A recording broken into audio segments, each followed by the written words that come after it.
Welcome everybody to the third entry in Naroditsky's opening lab. This is a much requested and long awaited video that I'm very happy to be making.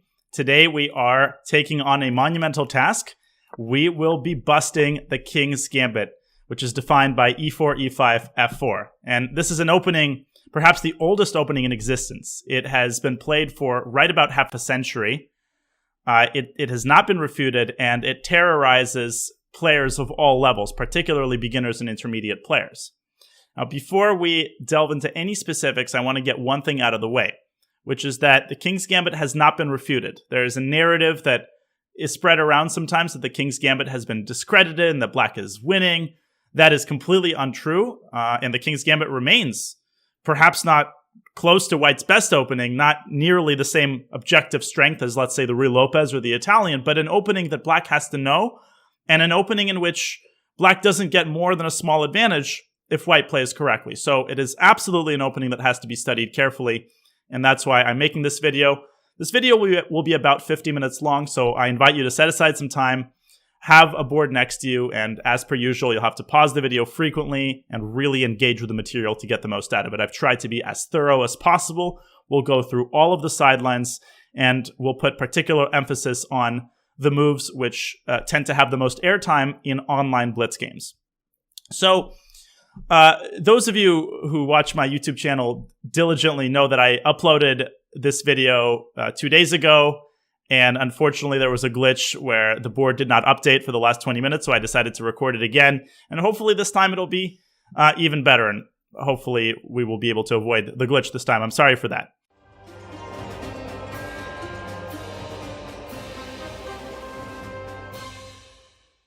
So the King's Gambit is kind of the father of all gambits. It's the gambit that people think of when they hear the word gambit. White sacrifices the king, bishop's pawn.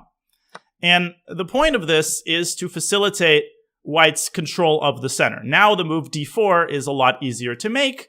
And once White has control of the center, he generally seeks to win this pawn back with the bishop. Now, the immediate d4 in this position has long been known to be a mistake, and we'll start by going over this move because some people still play it, and the reason it's a mistake is because it allows a very nasty check on h4. And because of this f4 pawn, White can't play g3. White has to move his king out into the open, and this is, of course, no fun. So it quickly became known that White has to start with the move knight f3 to prevent queen h4. And I investigated a variety of different systems. The most popular move, the most commonly recommended move is g5, immediately clinging to the pawn. I looked at this for a while, and I think from an objective standpoint, it's a very good line. But unfortunately, I think it plays right into White's hands, and it requires a tremendous amount of memorization and precision, which goes against kind of the philosophy of my opening recommendations. White can play several different systems. d4, there's bishop c4, g4, and castles. This is known as the Muzio Gambit. White sacrifices the knight on f3. And there is also the move h4, which immediately seeks to undermine this pawn chain. Now, in all of these cases, it seems to me that White is having all of the fun, even if Black is better objectively. And my repertoire is geared toward primarily blitz and rapid players, which means that you won't have a lot of time to remember, the only move you have to find on move 15 to not get checkmated. And so after much research, I came to the conclusion that the most practical and objectively strong variation is a move that is not nearly as common as g5 and d5. It is what is known as the Shallop Defense, and that is the move knight f6. Now, it is named after a 19th century German master who was not as well known as a player as he was as an opening theoretician. This guy edited what was really the only opening reference work in the 19th century, the Handbuch des Schachspiels. So this guy knew what he was talking about. He did a lot of opening analysis, and he came up with the idea of developing the knight, walking right into the move e5, which seems to play into White's hands. And what's more, the follow-up here is to plant the knight on h5. If you know nothing about this system, it may seem like Black is just stumbling around and the White's going to win this game in 5 moves. But I invite you to give this system a chance. I will explain exactly why we do this and why this system is actually incredibly strong, both objectively and practically. I think it essentially takes all of the fun out of the King's Gambit for White. White doesn't get an attack in any line, and it's practical in the sense that even if you forget a specific move, but you remember the general ideas, you can still get a very good position. But before we delve into the main line, let's invest a little bit of time into refuting the alternatives to knight f3, none of which are particularly good, but all of which you still have to know. Now we'll start with the move d4. As I mentioned, black gives the check on h4, and the best continuation here is to immediately strike at the center with d5. You sacrifice a pawn, but you get this bishop out really fast, and no, this doesn't win white's queen due to knight f3, but now you aim for very rapid development, and you're basically going to try to checkmate this king on e2. You go knight d7. Notice that black is actually the one sacrificing a pawn, and if white takes it, there's many, many good moves. You can simply castle queenside here. But what I came up with is bishop takes f3 check. You can't take with a pawn. You drop the bishop. You have to take with a king. Now, we avoid the immediate queen h5 because of g4. We start with bishop d6. Okay, well, what if white takes? Now we don't take back. Now we give a check on h5. White has to play g4. Now the queen travels and takes the pawn on d5. And after king f2, the only thing to remember is not to take this rook. This would be quite bad because after queen e2 check, black is the one whose king gets really exposed. The queen could get trapped here. This is no fun. So instead, you simply play queen takes d6.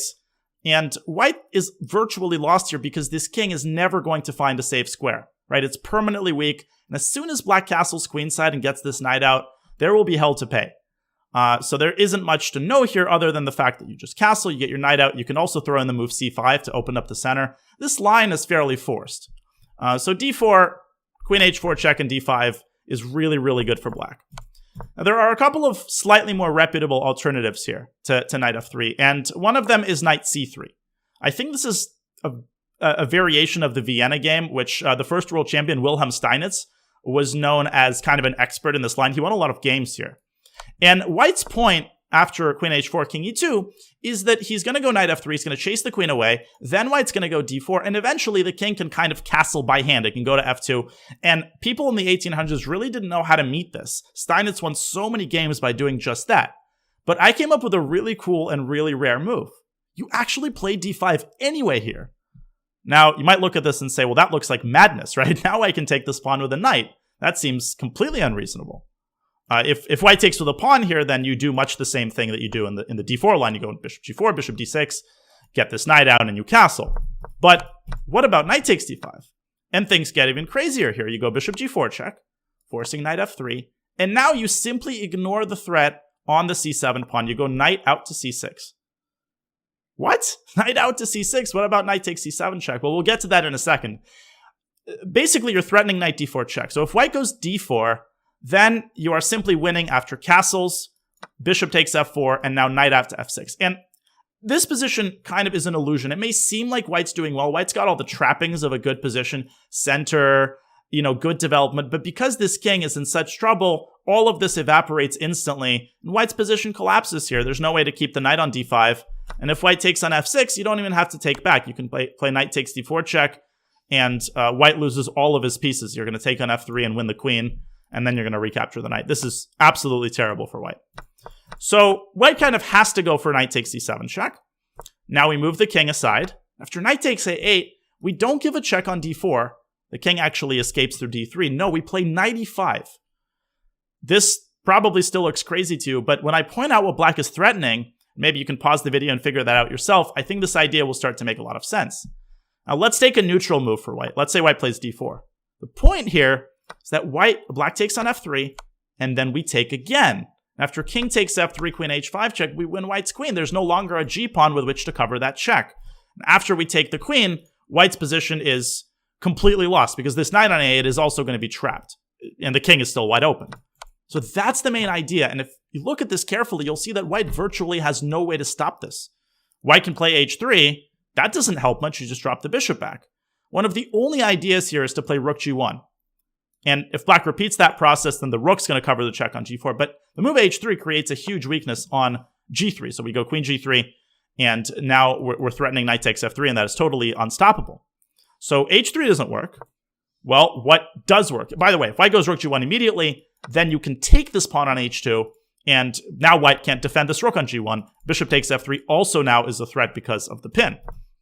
So the only way to take this thing out of the double sacrifice on f3 is queen e1, offering the queen trade.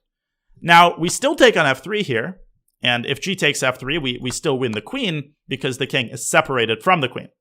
And one very important detail, after king takes f3, queen takes e1, always be careful and always make sure to check that white doesn't have a discover check against black's king. But that's why it's so important that the king is on a dark square. If the king was still on e8, after bishop b5 check, white would win the queen back, and none of this would work. So just an important detail here. So in this position, white has to take the queen, and this position has occurred about 15 times. And even Richard Rapport, who's a super-grandmaster, played this with white in a classical game. Not a single person figured out what black should do here. Most people went directly for this knight with king c8 and king b8, but the best move here is to start with g5. This is kind of a prophylactic move. You're creating a pawn chain, and you're making sure that white can't use this bishop on c1 as a kind of helicopter evacuating the knight through c7. So you play g5. Generally, white probably will play d3 here. If white plays d4, you don't have to rush to win this knight. This knight's not going anywhere, and here you can start by playing knight f6 and targeting white's e4 pawn, which, incidentally, he can't really defend because g2 is going to fall. And if d3, now the time has come. King c8, king b8, and bishop c3. No, it does not win the rook because you have f6. The one sample line that I analyzed here, and you don't really have to remember this, but just for the sake of completeness, if white goes e5, this move makes a lot of noise, but black can meet this with knight h6, e takes f6, and bishop d6. The point is to get those kingside pieces out as fast as possible so that f7 doesn't trap the rook.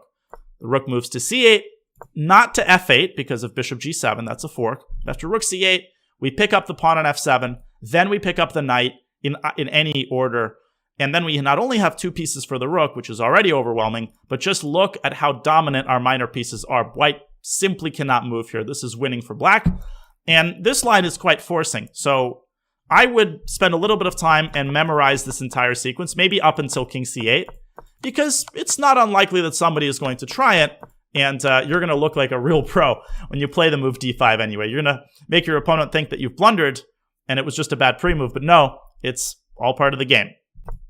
Okay, so knight c3 meets with queen h4 check and d5. Perhaps the most reputable alternative to knight f3 is bishop c4, and this is also the only move against which you do not give a check on h4. Very important detail. The reason for that is that queen h4 check isn't as strong because the white king now has the f1 square. And as you can see, even looking at this for just a couple of moments, the king on f1 is a lot safer than it is on e2. So it's not worth putting this queen on h4 here because white's going to attack it with tempo. And moves like d5 just don't come with the same pizzazz because bishop g4 is not as strong. So what we do here is we simply develop our knight c6. Now, if white goes d4, now we give a check on h4, and then we play d6. What's the difference? The difference is that after knight f3, we can now bring our bishop to g4 anyway. We can pin the knight to the queen. This essentially forces a queen trade, and this move d4 actually compromises white's center. We're attacking d4, we're attacking c2, and we're already up a pawn, so black just has a much better endgame here. So this is no good. And the main line here is knight f3, to which you respond g5. Now, this is not the same as going g5 straight away. The position of the bishop on c4 is actually not great. And what we're going to do here is we're going to fianchetto our bishop. We're probably going to go h6 to support the g5 pawn, and then this g8 knight is going to come out to e7. This is a very solid setup. Black is going to be up a pawn for no compensation. So generally, white either castles here, goes d4. It probably transposes into each other. Castles, you play bishop g7. And if white plays d4, you also play bishop g7. You're never really afraid of d5 because you have this very nice e5 square. And this is going to be a recurring pattern. So this line tends to transpose after white castles or goes c3. So let's look at it in this move order. After white castles, you play bishop g7.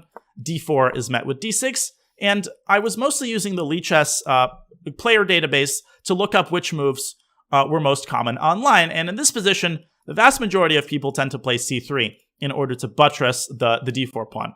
So here we respond with h6. And once again, most people play queen b3. If white plays queen a4, you can easily parry that with bishop d7. And if white plays queen b3, then there's a move which has almost never been played. It's not queen e7. We don't want to obstruct the development of the knight. We want to play queen d7. First of all, we're leaving the e7 square vacated. And second of all, we are preparing the move knight to a5, which would completely take the teeth out of whatever compensation white claims to have because it would lead to a very desirable trade. There's not much white can do about it. White plays bishop b5, then you can simply play a6. I really didn't find anything resembling a satisfactory move for white here. If the bishop moves back, then you can go either knight f6 or knight g7. Then you castle, and you've got a phenomenal position. I mean, this pawn chain is really, really cool. It prevents the bishop from coming out. It's essentially unassailable if white ever plays h4. This is not dangerous for many reasons, one of which is that you can just get this queen into g4, and white's king is the one that that has to say its prayers. So this line is completely innocuous. Black has a pawn up for no compensation. The one important thing to remember is that after bishop c4, you don't play queen h4 check, whereas after all other non-knight f3 moves, you do. Now, it goes without saying that after knight f3, don't play queen h4 check. I hope you can see why. Well, now we get to the fun part. Now we get to the main line. The move, once again, is knight f6, the Shallop variation, or the Shallop Defense as it is formally known. Now, right away, we pose white with a dilemma. Okay, white can go e5, which my guess, I think, if I remember correctly, is more popular in the database. But white doesn't have to go e5, and he can also defend the pawn with a knight. Amazingly, the third most popular move among online games, with, I think, over 15,000, is bishop c4.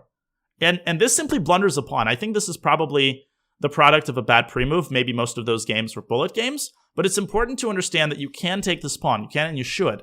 Queen e2 is totally innocuous on account of queen e7. And the best that white can do is win one of the pawns back. White can go d3, knight f6, and bishop takes f4. But what's going to happen is that you trade queens, and then you build up a nice queenside pawn wedge with d5 and c6. Black is simply a pawn up in the endgame. This is the worst outcome for a King's Gambit player, having to suffer a pawn down for no compensation. This bishop is also out of commission.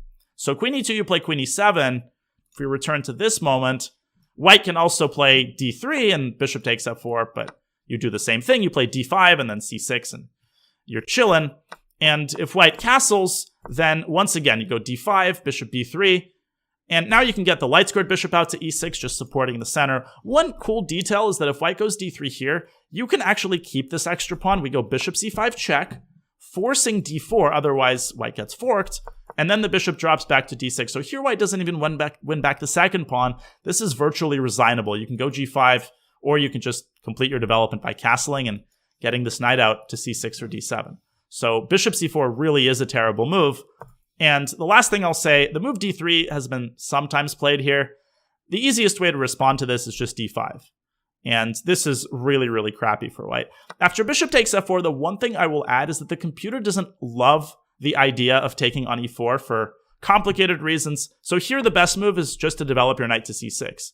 And if white goes e5, once again you go knight h5, and you do not let white play d4. You shove that pawn in yourself, and this is really, really bad for white. This pawn on e5 is weak.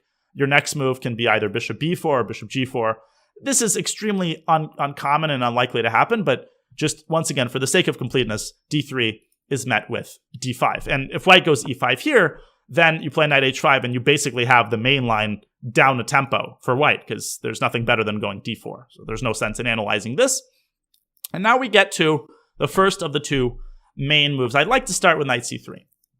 So here we strike at the center with d5. Okay, this poses yet another decision in front of white. White can take on d5, or white can push e5.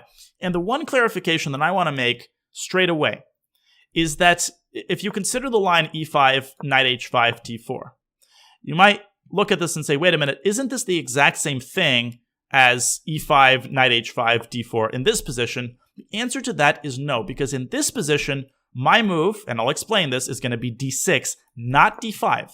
The point is that if we go d5, I really didn't like the position after white's move c4. And if you compare this after knight c3, d5, e5, knight h5, if white plays d4, there is no longer the possibility of undermining black's center with c4. And so this line is really, really good for black. Just a little clarification so that you don't get too confused. But before we look at this, I'd like to look at e takes d5. Very popular line. Knight takes d5. And now the vast majority of people take, again, if white goes bishop c4, a very common idea, you drop, oh no, you don't drop the knight away. Sorry, you play queen e7 check. Very nasty little move. White has to go king f1, queen e2, leads to a pawn down endgame. So for instance, here you can go knight c3 and then queen takes c2, and no, white does not win this pawn back because the bishop defends it very nicely. So all of these endgames are really bad for white. So king f1 is virtually forced. King f2 loses a piece to queen c5 check. We will see this kind of fork again very soon. And so after king f1, now you drop the knight back to b6 with tempo, and here you develop your pieces. Knight c6. After d4, I want to make the first kind of general observation, which hopefully will help you understand the ideas of this line so that you have a fail-safe mechanism in case you forget the moves.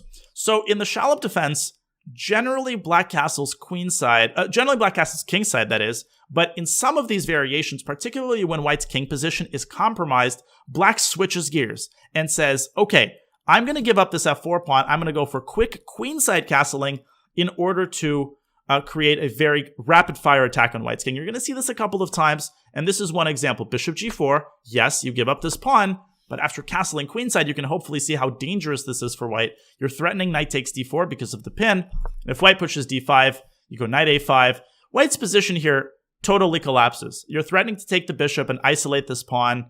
You're threatening to reposition the queen to f6. This is just such a fun position to play for black, and material is equal, which is the best part.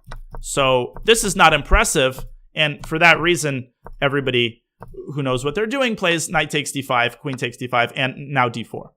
And now a very important thing to remember. You play bishop e7 here, not bishop d6. Well, what's the point? Bishop takes f4, ridiculously common, right? Thousands of games, loses the bishop. I love these kinds of moves, which are good in and of themselves, but they also set a trap. So remember this. I guarantee you're going to win some games in it. I'd like to hear that in the YouTube comments when you win your first game by winning this bishop and hopefully converting the advantage. So white has a couple of alternatives. And this is an important position to understand. First of all, there's the move c4, attacking the queen. And here we drop our queen back to d6 so that it defends f4. And if white keeps attacking the queen has a great parking spot on f6. Okay, so here we're going to castle and go knight c6. So most people go queen d2, and this is the second instance where we deliberately give up the f4 pawn in order to go for quick development. The move g5 here is totally fine, and black is better, but I didn't love g5 h4. So my recommendation is knight c6, queen takes f4, and bishop e6. Notice that apart from the possibility of castling queenside, white also has these very weak pawns. This bishop is going to park itself on d5, really an amazing outpost. White is going to experience a lot of problems with his center. Queen takes e7 walks into knight takes d4 with pretty devastating consequences. Whereas after bishop b5, bishop d5, once again, white can't really take this pawn because you take twice on f3 and the king is toast. Queen e4, bishop h4, there's going to be mate and there's going to be gnashing of teeth, as my 10th grade math teacher used to say. You're just going to win all of white's pawns together with a strong attack. And if white does neither of those things, then you're going to castle queenside on the next move, and quite possibly you're going to take on f3 and take on d4, so you might even win a pawn anyway. But from a positional standpoint, black has a great position due to this outpost on d5 and white's weak center. So this is not an impressive line. And by the way, if white doesn't go c5, then you take the opportunity to get this knight out. And as I've said before, d5 is almost always met with knight e5. Pawn up, no compensation, not much to talk about here. So c4 is kind of an old school move, and it's not very good. In recent times, more people have been going bishop d3, but this also fails to equalize. And here we do go g5.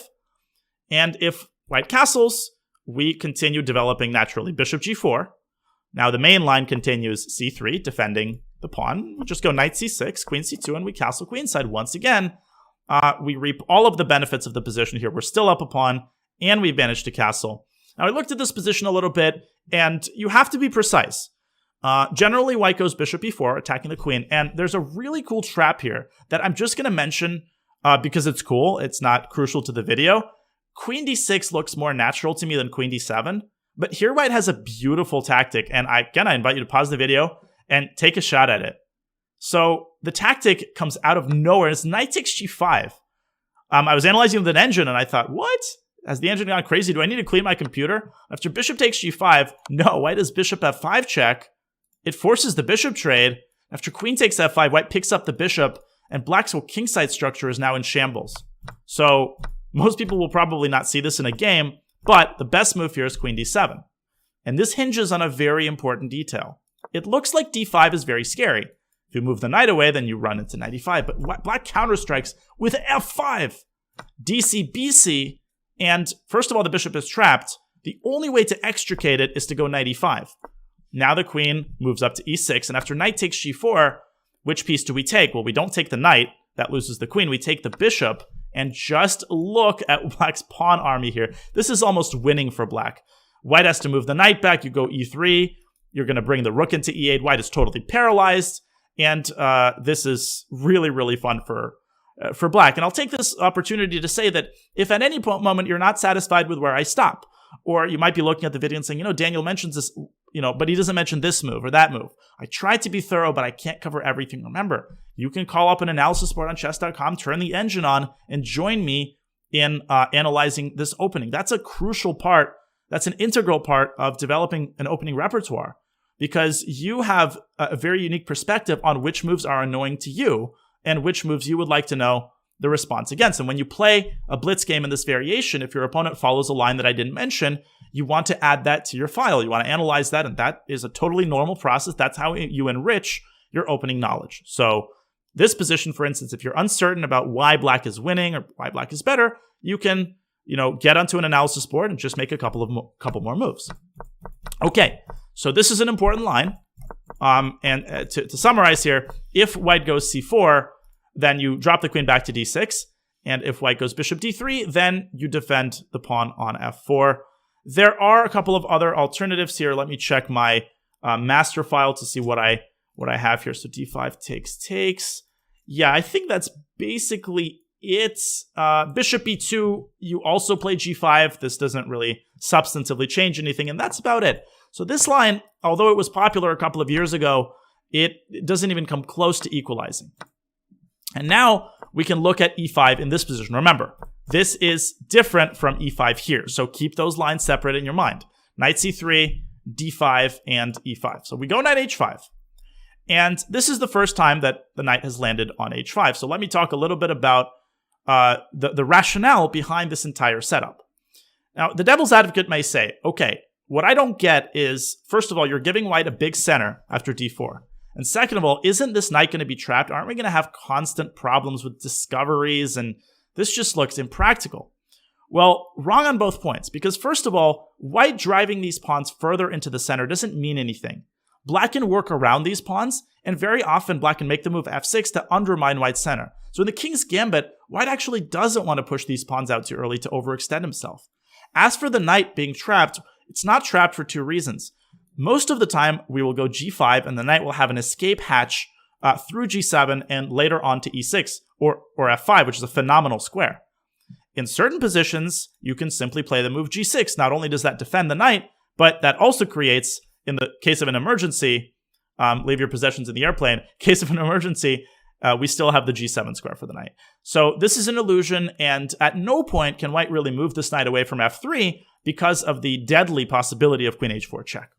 Now, in this position, we continue our development with knight c6. I looked at a couple of moves here. Bishop e2 is possible, and now you go g5. This seems to walk into a tactic, but if you just look one step further, this is another case where you give up the pawn in order to get quick development and castle queenside. Once again, the reason we do that is because white's king is now very, very compromised. Now, the line I looked at here is bishop f3. If queen f3, then you can take the pawn on d4, so don't forget that pawn is weak. And if bishop f3, we blast open the center, f6. Knight takes d5, castles. And after c4, f takes c5, once again, white's position is on the verge of collapse, and the king is going to be toast in the long run. So bishop b2, you respond with g5. And if bishop b5, first we go a6 to force the bishop to make a decision. If bishop a4, once again, we can start with bishop e6, and then we go g5. Phenomenal position for black. Later, we can go knight g7 and knight f5. And I'll talk more about these positions a little bit later. And if white plays bishop takes c6, we play b takes c6. We're not worried about this pawn structure being slightly damaged. In fact, the d5 pawn is now even better supported than before. There goes g5. And if knight e1, there goes the knight to g7. h4 can always be met with h6. You're never worried about that. And the one game continued g3, fg, and white is, just look at this king. We're up 2 pawns. Knight's coming to f5. I would pause the video in one of these positions. Just, make sure that you understand why these positions are so overwhelming. So my suggestion would be maybe take a look at this position and just fully understand, bishop e2, g5, fully understand all of the ideas, what I mentioned about knight g7, and you can always slow down and take the higher level view. The only other move here that I looked at here is bishop d3, and once again you go g5. If castles, then you can push this pawn all the way down to g4 because the bishop has intercepted the queen's control over d4. And if knight e1, then knight takes d4 is absolutely crushing. So I looked at h4 here, but now we go g4, knight g5, and once again we can simply take the pawn on d4. Now we're 2 pawns up, and we've kept all of the advantages of the position. So none of these moves are dangerous, and so knight c6 I think simply refutes this sub-variation. I didn't see anything remotely appealing that white could do. And that finally brings us to the main move, e5. e5, knight h5, and virtually everybody is going to play d4. Now, the interesting thing is that John Shaw, who is a Scottish grandmaster and a noted opening expert, he wrote a very good book on the King's Gambit, I think a couple of years ago, and I consulted that book to see what he recommends against this line. Shaw recommends a rare move, bishop e2 in this position, essentially trying to target this knight as quickly as possible. And the other person that I want to credit is a national master named Joseph Truelson. Joseph created an excellent chessable course on playing against the King's Gambit where he recommends the Shallop. Now, I didn't consult his chessable course too much, but I looked at some of his recommendations. His analysis is excellent. I highly recommend it. As a supplement to this video. I'll link it in the description below. And I'd like to credit Joseph for coming up with an excellent recommendation against Shaw's move, which Shaw himself does not consider. Once again, we go knight c6, but the crux of this is that after castles, if white goes d4, then we go with the immediate d6. This is going to transpose, because in this position, white has nothing better to do than to castle. So if castles, here we go d6. White kind of has to go d4. If e takes d6 in any such position, it's bad because our knight now has an easy retreat back to f6. So after d4, we go g6. I mentioned this move. Sometimes we go g5, sometimes we go g6. Now you might ask, well, why not g5? The reason g5 is bad here consists in the move d5. This is kind of Shaw's point. Knight takes e5 obviously loses a piece, and white's pawns really can cause some damage if they get to e6. So here we go g6, and I think this takes the sting out of this line. E takes d6, excuse me. Take a sip of coffee.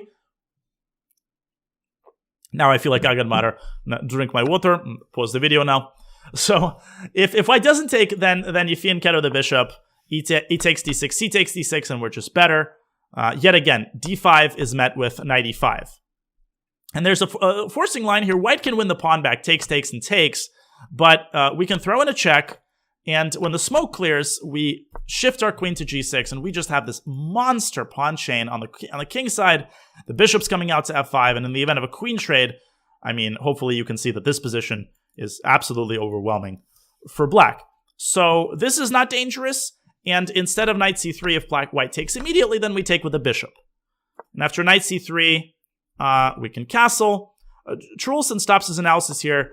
I found the move knight e5, interesting attempt to muddy the waters, but now we drop our knight back to g7. Here's the idea in action.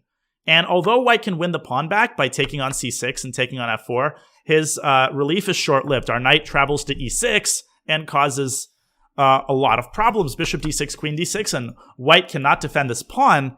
And if white tries to be cheeky with bishop e5, then we grab it and we go queen g5, and once again, the pawn cannot be defended.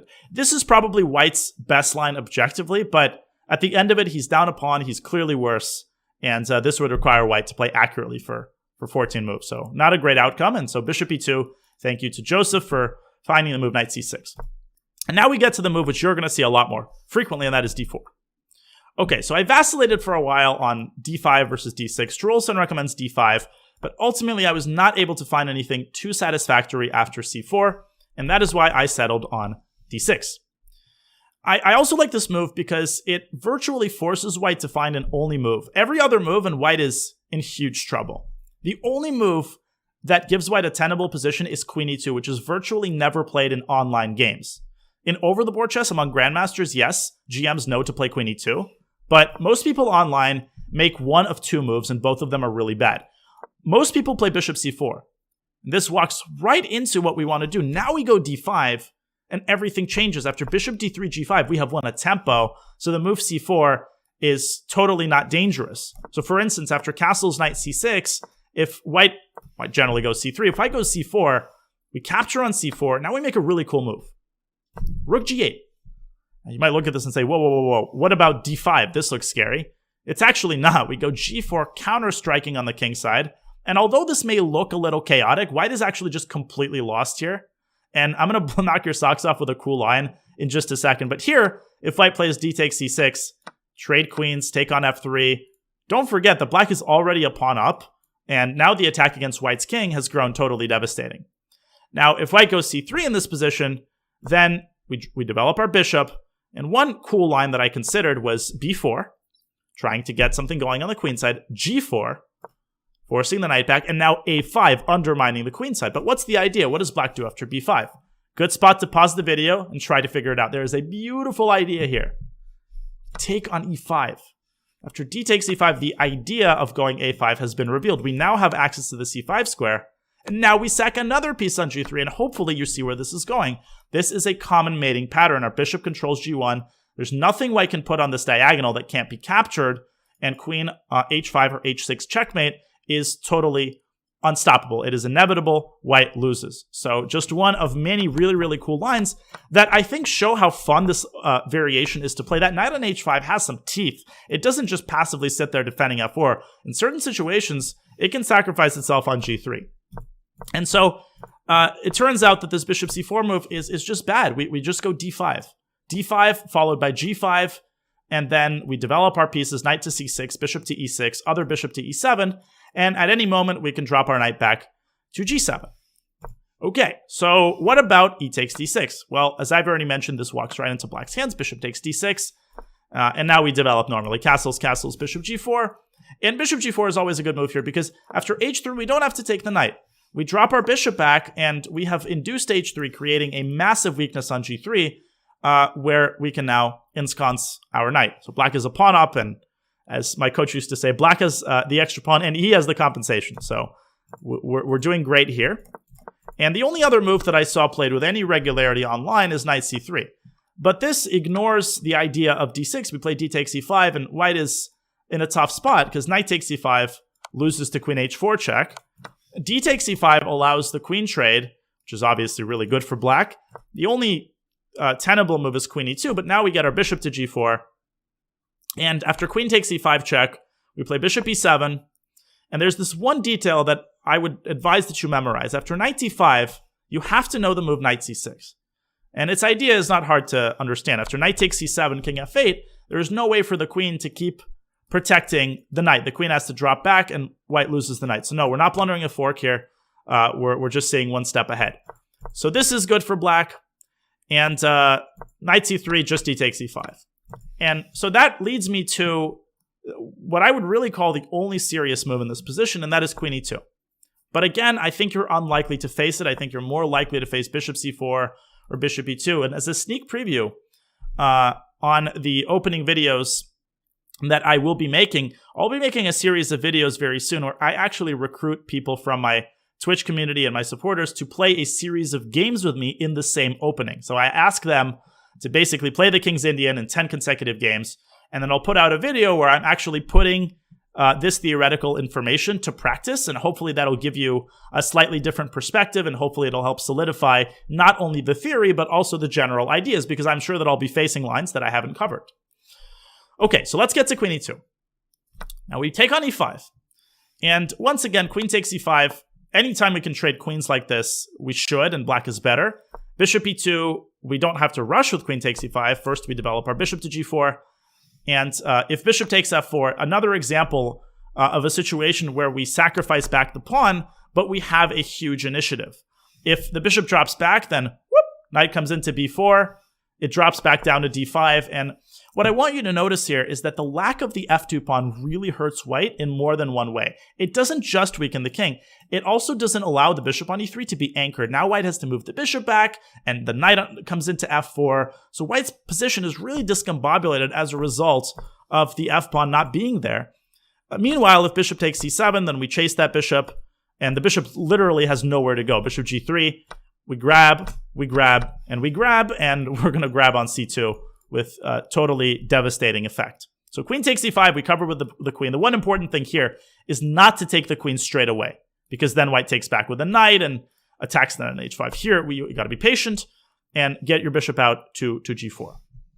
I guess white can play h3 here, which I didn't analyze, but now you can grab the queen, because obviously if knight takes e5, you're going to fork him in the end. And if d takes e5, now we can drop the bishop back, and once again, knight g3 is going to be very, very strong.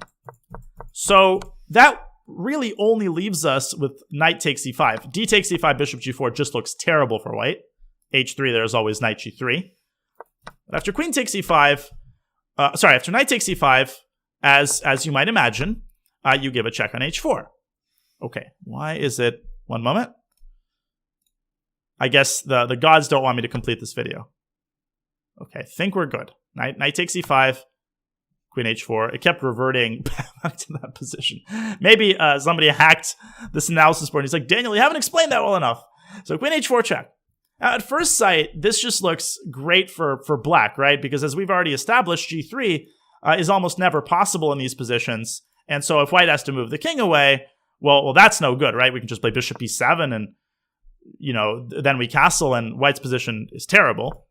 But it turns out that white can play g3 here. And the point is that after f takes g3, white uses the discovery and wins black's queen before we have a chance to win white's rook. White goes knight g6 check. No problem, you might say. Don't we have the move knight takes g3? And we do. You do play knight takes g3. And now no discovery works because the queen is attacked, so white has to play hg3, and we play queen takes h1. Now, I would say that this is the only variation in this entire line which one could refer to as messy. And that doesn't mean it's bad, and that doesn't mean you can't tackle it. I would just suggest that you spend, maybe an hour reviewing this segment of the video and really making sure that you understand every move that is played from this point on, and that you basically have it memorized. This is really only one of two lines that I think you should memorize. Now, first thing to get out of the way. White has the move knight g6 check. Bishop b6, knight takes h8. And yes, white is a piece up, but he's also completely lost because of white's total lack of development, and also the fact that the knight on h8 is stranded, and the fact that black has a bunch of extra pawns on the king side. So here we play knight c6, then we take on g3, and if white offers a queen trade, we decline it. And our next couple of moves are going to be castle's queen side, then we're going to get the bishop out. Not only are we going to win the knight back, but white's king is absolutely devastated. So this is another good position to dig around in. You can set this up and just make a couple of moves and convince yourself that this is completely and totally winning for black. By the way, d5 walks into bishop takes d5, and that is why we put the queen on h4. We're going to promote on the next move and make a second queen. Okay, so instead of knight g6 check, white has to be patient, and the only move is bishop takes f4. Now we make another move, which might seem puzzling. We play bishop d6. You just have to remember that white doesn't actually have any dangerous discoveries. Once again, if knight g6 check, we respond in exactly the same way. Bishop e6, knight takes h8, and the same principle. We take on f4, we go knight c6, we castle, and we win the knight back, and then we're going to be up a pawn, and we're going to have a long-term attack on white's king. So this is really, really bad. After knight d2, the one thing I'd throw in is that white is ready to castle queenside, so you can throw in a check on h4, and you can trade queens, take on h8, and this should be winning for black. Up a pawn, and you have an outside passer. So once again, knight g6 check is not dangerous here, and so the people who know what they're doing are going to go knight c3. But for context, this has only occurred in over-the-board chess twice. And one of those games was Nepomniachtchi against Firouzja from a recent tournament. So Nepo is one of the only top grandmasters who still likes to play the King's Gambit on occasion. And yes, he knew what to do here. But even if white plays perfectly, as you'll see, he's going to have a worse endgame. Finally, we castle. That's why we played bishop d6. Well, white has nothing to do but to castle himself. Now, the threat here that we have to deal with is bishop g2. So if we make a random move, we lose our queen. Bishop g2, queen h2, rook h1. And black's next move is aimed against bishop g2. We go bishop h3. We beat white to the punch. All right, so bishop g2 doesn't work anymore. And our point is that we're going to get our knight out to c6, and we're just going to be up in exchange. We're going to consolidate. And in this position, the only move that enables white to stay in the game is knight takes f7. Again, a move that somebody really has to know. I looked at this online, and a couple of people... So if white takes on h3 and then plays queen e4, this is a tricky attempt because rook h1 is a threat, and then you're going to have problems with h7. So here, you bring the queen back to e6, and this is a paper tiger. You just go knight d7, and black has consolidated his extra exchange.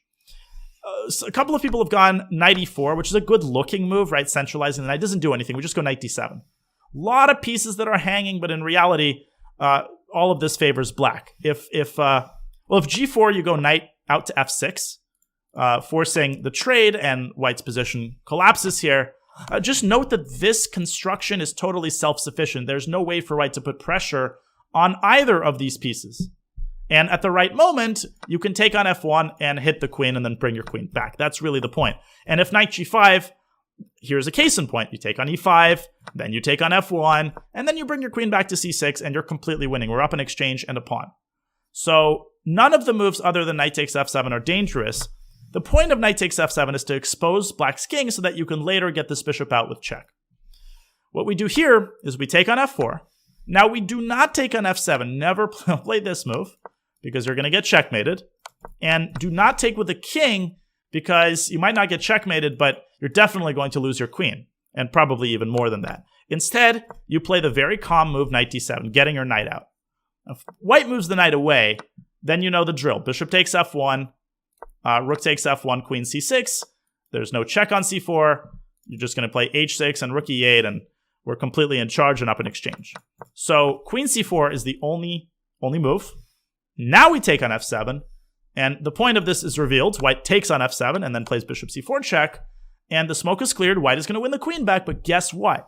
We drop our bishop back to e6. White can't take immediately because he loses the bishop, but after bishop takes e6, rook takes e1, and knight f6, okay, white has found 20 computer moves. You applaud, you take your hat off, and guess what? Black is still better. Black has a clear advantage in the endgame because we are the ones with a passed h-pawn, and white is the one with incredibly weak pawns, particularly the one on f4, which is easy to attack. So I left the computer running here for a while. The engine tends to say that white can hold the draw with accurate play, but I think this is a pretty darn positive outcome, particularly because white has found all these moves, and for the King's Gambit player to play a worse endgame is probably, worse than eating dirt for the rest of their lives. So just remember this line. Let's go through that one more time. If queen e2, you play d takes e5, you give this check. Now, first pitfall, don't take with a pawn, take with a knight. And really the moment where I think a lot of people might be confused is here. There's a temptation to block the queen, but you don't do that. You go bishop d6, and it's important to understand why it's not dangerous to lose that rook on h8. If white keeps developing, you castle, and the third thing to remember is not to allow bishop g2, but rather to play bishop h3. And if somebody knows knight takes f7, then you take on f4, you make the calm move knight d7, and you get this liquidation. Don't forget to play bishop e6 here, right? Otherwise, white takes on h1 and sort of skewers the pawn, and you play knight f6 and you're better. So that essentially concludes my presentation of the Shallop defense. Let's do a quick overview of what we went through. So after e takes f4, we went through the alternatives to knight f3. We looked at knight c3, bishop c4, and d4. You play queen h4 check against d4, knight c3, but not against bishop c4 because the king will have the f1 square. Then we started looking at the actual Shallop defense, and I will add a detail I forgot to mention is that the first mention of this move was not by Shallop himself, but by, Ruy Lopez. Can you believe it? In his, I think this was written in, I have to check my source. Let me see, I wrote this down.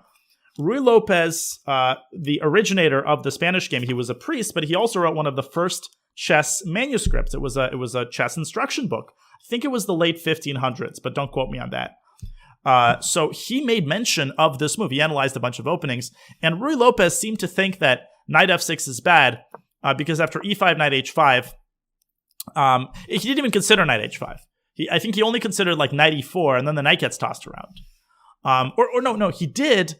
And he mentioned that after g4, black is en passant. So one of the coolest things that the author mentions, this is a book called The Classical Era of Modern Chess. It basically traces the very first books written about chess and talks about what they talked about.